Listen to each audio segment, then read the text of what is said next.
Protéger les fonds marins tout en préservant la qualité des eaux de baignade.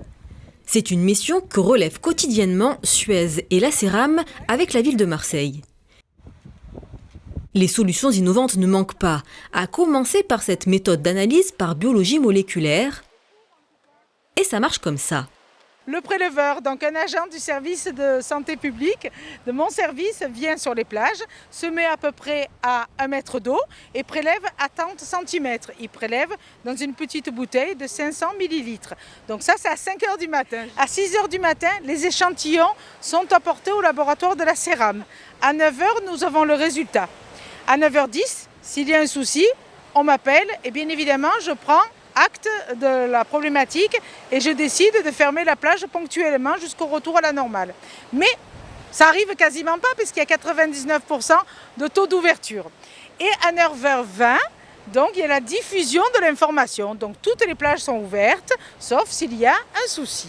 Avec 18 de ses 21 plages reconnues de qualité excellente, Marseille est ainsi à la pointe des villes balnéaires françaises, grâce à cette technologie développée par la CERAM. C'est une technologie qu'on a développée en propre et qui va mesurer quelle est l'évolution du matériel génétique des bactéries pathogènes en particulier qui peuvent altérer la qualité d'une plage. C'est une technologie qu'on a développée depuis environ 7 ans, qui est appliquée sur de nombreuses plages en France et qu'on a appliquée sur Marseille en faisant en sorte d'avoir des éléments de mesure avec cette technique, mais aussi des éléments de compréhension, c'est-à-dire des modèles hydrauliques, des modèles de qualité d'eau du littoral pour savoir quand est-ce que l'eau va être à nouveau fréquentable. En termes de lutte contre les polluants rejetés, il y a les actions visibles et d'autres invisibles. Une partie de la préservation des eaux du littoral se joue ici, sous cette boule à façade géante, la plus grande station d'épuration enterrée au monde. Son nom, Géolide.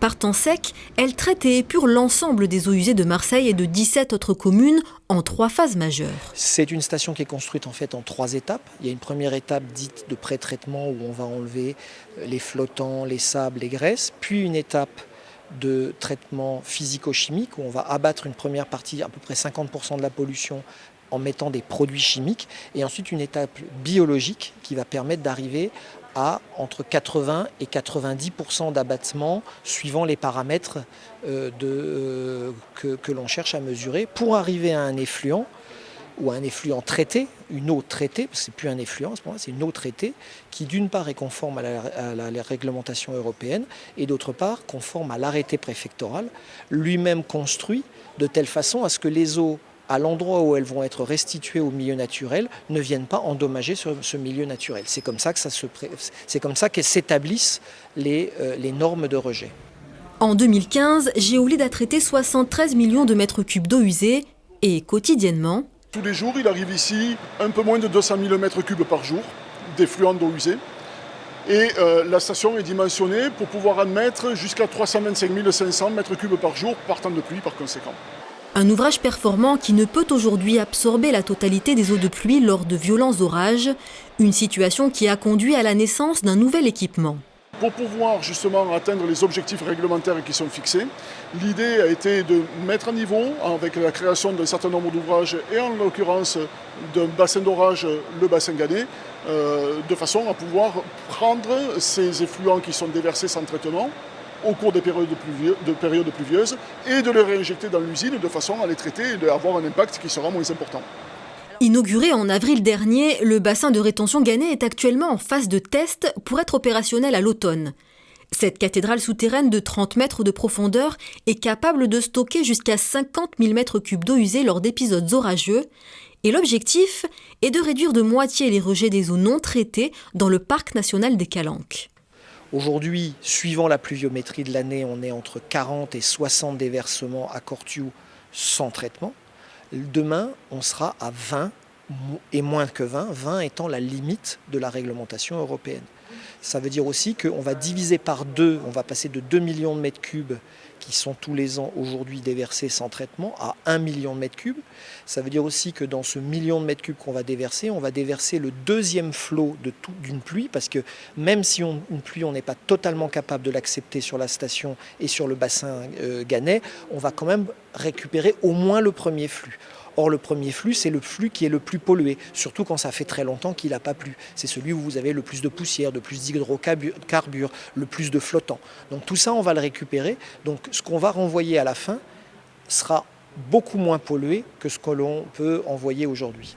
Des traitements souterrains aux résultats en mer, la CERAM développe plusieurs actions intelligentes et solutions innovantes pour anticiper la pollution et revaloriser la vie marine. On a des solutions pour évaluer, pour connaître mieux le milieu. Donc on travaille sur des stations de mesure en continu qui vont mesurer la qualité de l'eau, sur des stations acoustiques qui vont écouter la mer pour voir quelle vitalité en fait il y a dedans. On a découvert bien sûr toutes les solutions de réduction des flux polluants, donc de traitement des eaux usées, notamment ou de réduction des plastiques en mer. Et on a découvert aussi des solutions de restauration de cette biodiversité. Donc parce qu'on remet des algues qui avaient disparu, on essaye de renforcer des fonctions de nurserie au niveau des ports, de telle manière à pouvoir travailler sur de nombreux axes et redonner la qualité à ce milieu. Les eaux usées, à l'époque, il y a très longtemps, même non traitées, ont été déportées, comme une partie des rivières, vers l'anse de Cortiou, par donc des émissaires. Aujourd'hui, transite dans ces émissaires-là l'eau usée traitée de la station d'épuration et par temps de pluie, bien sûr, les rivières, une grande quantité d'eau aussi de temps de pluie due à ces rivières. Et donc tout ça, ça arrive dans l'anse de Cortiou, mais traité. Et aujourd'hui, eh bien, on a découvert la qualité de l'eau, en tout cas l'aspect que pouvait avoir cette anse avec ce rejet qui est entre 800 et 1 million d'habitants. Et je pense qu'aujourd'hui, on a pu s'apercevoir de tous les efforts qui ont été faits par la collectivité, notamment, pour faire que ces rejets n'impactent pas au minimum le milieu. Avec le contrat de baie de la métropole Aix-Marseille-Provence, Suez a investi 265 millions d'euros sur 6 ans dans des projets et des technologies de pointe.